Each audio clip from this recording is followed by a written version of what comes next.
ETF index mutual funds నేర్చుకుని stock మార్కెట్లో రాణించాలనుకుంటున్నారా? వెంటనే ఈ నెంబర్కి కాల్ చేయండి.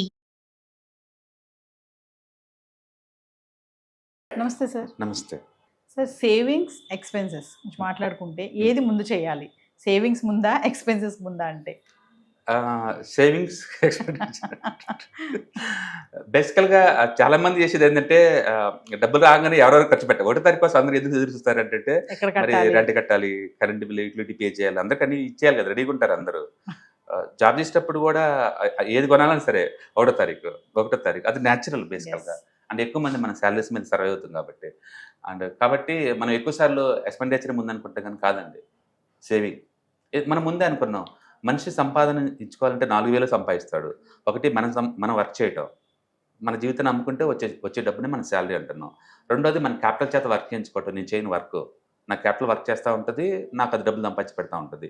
మూడోది తక్కువ రేటు దగ్గర సరుకొని ఎక్కువ సరుకుని అమ్మటం. ఈ కాలేజ్ బిజినెస్. ఎవరేసిన బిజినెస్‌లో అందరూ ఏం చేస్తారు? బల్క్‌లో కొంటారు తక్కువ రేటుకి. మనకి ఎక్కువ రేటుకి అమ్ముతారు. ఆ మార్జిన్ తోటి వాళ్ళు సర్వైవ్ అవుతున్నారు. ఆర్బిట్రేషన్ అంటారు ఆ బిజినెస్‌ని.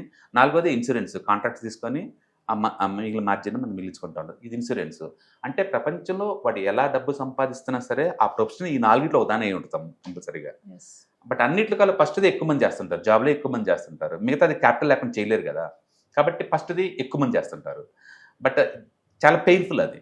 ఎందుకంటే రోజుకి 24 గంటలే కదా! అండ్ వాడు మంత్లీ 21 డేసే నీకు వర్క్ ఇచ్చేది. 60 దాటితే మళ్ళీ ఇవ్వడు కదా! అంటే లిమిటెడ్ సోర్స్ ఉంది దానికి. దానికి స్కిల్ కావాలి, ఏజ్ ఉండాలి, చాలా ఉంటాయి. నీకు జాబ్ ఇవ్వాలి అంటే అవతల రిక్వైర్మెంట్స్. అన్నిటిని సాటిస్ఫై అయితేనే వాడు నీకు ఇస్తాడు కదా! కాబట్టి జాబ్ అనేవి అన్ని టెంపరరీ ఇన్‌కమ్ సోర్సెస్ అవన్నీ కూడా. ఎంత త్వరగా మీరు దాన్ని క్యాపిటల్‌లా మార్చుకుంటే సేవింగ్ చేసుకొని మీకు అంత త్వరగా ఫైనాన్షియల్ ఫ్రీడమ్ వస్తుందన్నమాట. కాబట్టి సేవింగ్స్ ఫస్ట్. సేవింగ్స్ చేస్తే క్యాపిటల్ పెరిగిద్ది ఫ్యూచర్‌లో. క్యాపిటల్ పెరిగితే క్యాపిటల్ నీ కోసం పనిచేస్తది. కాబట్టి సేవింగ్స్ ఫస్ట్. ఎక్స్‌పెండిచర్ గానే కాదు. ఎక్స్‌పెండిచర్ అందరూ చేస్తారు. బట్ అంటే సేవింగ్స్ అందరు కాదు. ఫైనాన్షియల్ ప్లానింగ్ ఉన్నోళ్ళే చేస్తారు. ఫ్యూచర్‌లో ఈ దరిద్రం నాకొద్దనుకున్నోళ్ళే చేస్తారు. కాబట్టి డెఫినిట్‌గా సేవింగ్సే ఫస్ట్. అందుకని పే యువర్ సెల్ఫ్ ఫస్ట్ అంటారు. 'The Yes. Richest man in the Babylon' అని చెప్పేసి ఒక బుక్ ఉంటుంది. దాంట్లో రాయిటర్ క్లియర్‌గా చెప్తాడు. Pay your self first. మీకు ఫ్యూచర్‌లో ఫైనాన్షియల్ ఫ్రీడమ్ రావాలంటే ఫస్ట్ మీ గురించి మీకు కొంత డబ్బులు పక్కన పెట్టుకోండి. 20% అందుకని రూల్ వచ్చిందనమాట.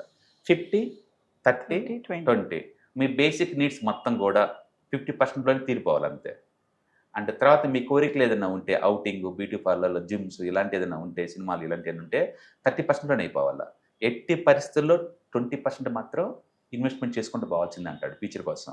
కాబట్టి ఈ రూల్ స్ట్రిక్ట్‌గా పాటిస్తే పర్వాలేదు. ప్రాబ్లమ్ ఎక్కడొస్తదంటే అందరికి అన్‌ఫార్చునేట్‌లీ జాబులు దొరకకపోవచ్చు. అందరూ ఆ Yes. మనం ఫేస్ చేసి బయటకొచ్చినోళ్ళే కదా! కాబట్టి కెరీర్ స్టార్టింగ్‌లో కుదరకపోవచ్చు ఎగ్జాక్ట్‌లీ. బట్ ఏదో టైంలో మాత్రం ఖచ్చితంగా మీ ఇన్‌కమ్‌ని ఇలా 3గా మార్చాల్సిందే. Yes. మార్చేసి మూడిట్లో పెట్టుకోవాల్సింది. కాబట్టి సాధ్యమైనంత వరకు ఏంటంటే ఇంట్లో ఎక్కువ మంది వర్క్ చేయడం ద్వారా ఒకళ్ళ ఇన్‌కమ్ ఖర్చయినా సరే, ఇంకొక ఇన్‌కమ్‌ని సేవ్ చేయడం ద్వారా ఫ్యూచర్‌లో క్యాపిటల్ సంపాదించుకోవచ్చు. క్యాపిటల్ మీకోసం వర్క్ చేయడం బిగిన్ అయిన తర్వాత మీ ఫ్యామిలీకి ఫైనాన్షియల్ ఫ్రీడమ్ వస్తది. కాబట్టి ఎవరికైనా సరే ఫైనాన్షియల్ ఫ్రీడమ్ కావాలా? షార్ట్‌కట్ రూట్ ఏందంటే క్యాపిటల్ తయారు చేయడమే. Yes. ఆ క్యాపిటల్ ఉంటే మీకోసం వర్క్ చేస్తది. మీకు డబ్బులు ఫ్లో అవుతుంది. ఈ సేవింగ్స్ ముందు చేయడం వల్ల లాభాలు ఏంటి సార్? క్యాపిటల్ తయారవుతుంది కదా! Capital. క్యాపిటల్ తయారవుతుంది. ఎమర్జెన్సీ ఫండ్ క్రియేట్ అవుతుంది. రేపు ఎక్స్‌పెండిచర్ ముందు పెట్టుకున్నాం అనుకోండి, రేపొద్దున సడెన్‌గా మనీ కావాలంటే ఒక ₹1,00,000 అప్పు చేయాలి మళ్ళీ. ఎవరిస్తారండి ఉన్న సొసైటీలో? పక్కింటోళ్ళకి అందరూ మనలాంటోళ్ళే కదా చుట్టుపక్కల. Yes. ఎవరిస్తారు నీకు అప్పు? అందుకని ఒకళ్ళ మీద సర్వైవ్ మనం బతకలేం కదా! ఒకళ్ళ దయా దాక్షిణ్యం మీద మనం బతకలేం కాబట్టి మీకు సేవింగ్ అంటూ ఉంటే ఎమర్జెన్సీ ఫండ్ ఉంటుంది. అండ్ ఫండ్ క్రియేట్ అవుతా ఉంటుంది. ఎప్పుడు కావాలంటే అప్పుడు తీసుకోవచ్చు. హ్యాపీ బతకచ్చు. Yes. అందుకని మనీలో ఉన్న పవరే అంత. నీకు మనీ ఉందంటే అన్నీ ఉన్నట్టే బై డిఫాల్ట్. ఎందుకంటే మీ దగ్గర ఆటోమేటిక్‌గా ఎలాంటి క్రైసిస్‌ని మీరు ఎదుర్కోగలుగుతారు. Yes. మనీ కనుక్కుంటే. మనీ లేకపోతే ఏది ఉండదు. అందుకని ఎక్స్‌పెండిచర్‌ని ముందు పెట్టడం అనేది హీరోయిజం కాదు. సేవింగ్స్ చేసేవాడు హీరో. Yes. వాడు ఎంటైర్ ఫ్యామిలీని గట్టెక్కిస్తున్నాడు. నెక్స్ట్ ఫ్యూచర్ రెడీ చేస్తున్నాడు అనమాట. కాబట్టి ఎక్స్‌పెండిచర్ వర్సెస్ సేవింగ్ ఈ రెండిట్లో సాలరీ రాగానే ఏం చేయాలంటే సేవింగే చేయాలి Savings. ఫస్ట్ కొంత డబ్బు పక్కన పెట్టండి. వీలుంటే లేదు సెపరేట్ అకౌంట్ మూవ్ చేయండి. దాని నుంచి ఎస్ఐపి చేసేయండి డైరెక్ట్‌గా. అటు వెళ్ళిపోతా ఉంటదనమాట. ఏదున్నా లేకపోయినా మనీ అక్కడ గ్రో అవుతుంటే హ్యాపీనెస్ వేరు. Yes. మనీ పెరుగుతున్నప్పుడు వచ్చే హ్యాపీనెస్సే వేరు. కాబట్టి వాళ్ళకి చాలా ఫ్రీడమ్ దొరుకుతుంది. యాక్చువల్‌గా ఒక మనిషిలాగా బతకాలి అంటే వాడి బేసిక్ నీడ్స్ ఫుల్ఫిల్ అవుతూ ఉండాలి. కనీసం బేసిక్ నీడ్స్, ఉండటానికి ఇల్లు, కట్టుకోవడానికి బట్టలు, 3 పూట్ల ప్రాపర్ తిండి ఉండాలి. ఈ 3 లేకపోతే మనిషి మనిషిగా బతకలేడండి, వాడు మృగంలాగా తయారవుతాడు. ఎస్. ఎందుకంటే అతను అవి బేసిక్ నీడ్స్, వాటిని కోరుకోవటం పాపం తప్పు కాదు కదా. అవి లేకపోతే వాడు ఏం చేస్తాడు, మృగం అయిపోతాడు ఆటోమేటిక్గా. అందుకే సొసైటీలో చూసే కొంతమంది 1000 రూపాయలకి మటలు చేశారు, 2000కి దొంగతనం చేశారు. ఇవన్నీ ఎందుకు వస్తున్నాయి అంటే వాళ్ళకి బేసిక్ నీడ్స్ కూడా లేవు. లేకపోయినప్పుడు ఆటోమేటిక్గా రాంగ్ థింక్ చేస్తాడు. అందుకని ఒక మనిషి మనిషిలా బతకాలన్నా సరే బేసిక్ నీడ్స్ ఫుల్ఫిల్ అయ్యే అంత అమౌంట్ వాళ్ళ దగ్గర ఉండాలి. ఎస్. బట్ అన్ఫార్చునేట్లీ అందరూ ఆ స్టేజ్ నుంచి వచ్చిన వాళ్ళు కాదు కాబట్టి, అంటే ప్రాపర్ గైడెన్స్ ఉండవు కాబట్టి, లేదు వచ్చింది దుబారా ఖర్చు పెడతా ఉంటారు. కానీ బట్ అందరికీ ఫైనాన్షియల్ నాలెడ్జ్, ఫైనాన్షియల్ లిటరసీ ఉండాలి ఖచ్చితంగా. వచ్చే శాలరీలో ఒక 20% పక్కన పెట్టుకుంటూ ఉండటం ద్వారా ఏంటంటే ఫ్యూచర్లో ఎలాంటి అన్సర్టనిటీ వచ్చినా సరే ఇవి చూసుకుంటాను. ఎస్. కాబట్టి సేవింగ్ 1% రైట్ థింగ్, ఎక్స్పెండిచర్ కాదు. Thank you sir. Hi, markets చాలా వాలటిలిటీ ఉన్నాయని భయపడుతున్నారా? మార్కెట్ ఆల్ టైమ్ హైలో ఉందని దూరంగా ఉండాలనుకుంటున్నారా?